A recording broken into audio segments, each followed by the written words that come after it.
Thanks for tuning in to Solar Weather Watch. It's June 4th, 2014. This is your solar activity report. Past 24 hours on the sun were way more eventful than the last couple of weeks put together. Shortly after the upload yesterday, the more active Beta Gamma group 12077 fired off an M-class solar flare which measured a 1.3 in the M range. HelioViewer servers had some issues at this most critical time, and custom video images could not be compiled. Our friends at Lockheed Martin, though, quote-unquote friends, did manage to get footage of it all, albeit black and white. No close-range images can be accessed at that time I was writing this, but they're available now. In terms of trajectory, the Enlil plots have not yet been updated with the particle wave propagation data, but this may be due to no mass coronal ejections being detected.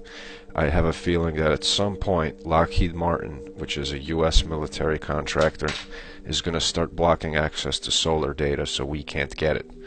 That incoming plasma filament I mentioned yesterday, and as you can probably already tell from the SDO images, is still there. It hasn't yet destabilized and becomes a bigger and bigger threat as it rotates into the Earth-facing position.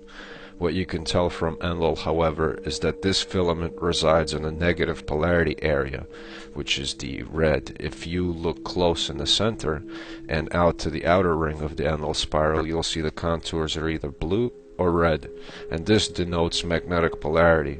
You'll also see that the Earth's connection to the Sun resides on a positively charged area, and perhaps the switch in polarity or another strong solar flare may finally destabilize this plasma filament, and this usually happens after a big solar flare where 3 to 5 filaments lift consecutively one after the other, but due to weak sunspots this isn't at all likely.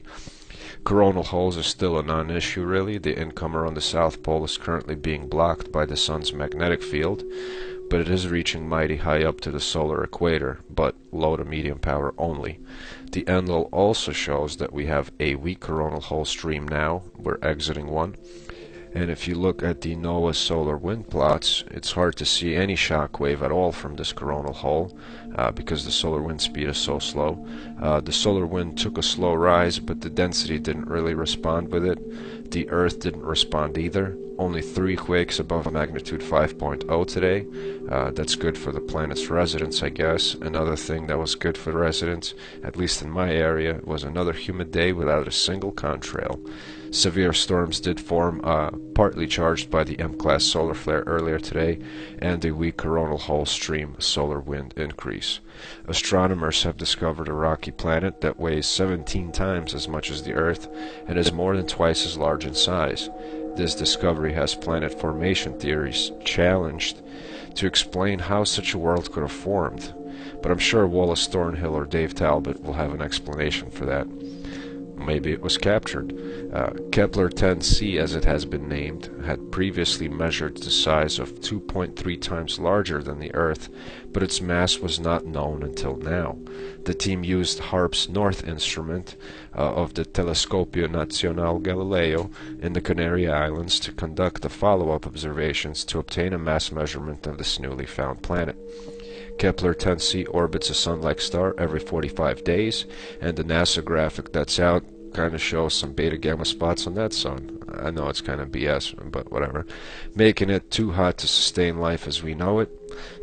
And it is located about 560 light years from Earth in the constellation Draco.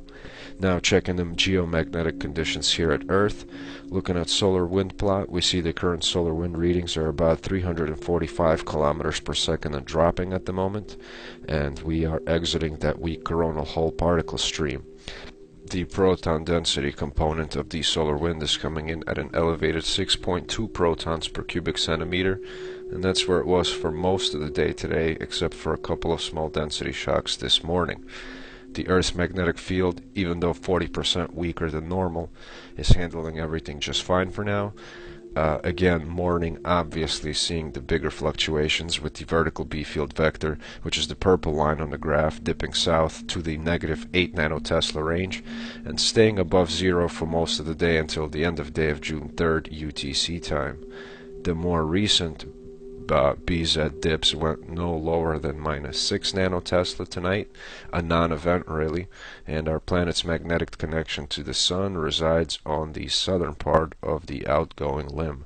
The current planetary KP index is at 2. Have a good night.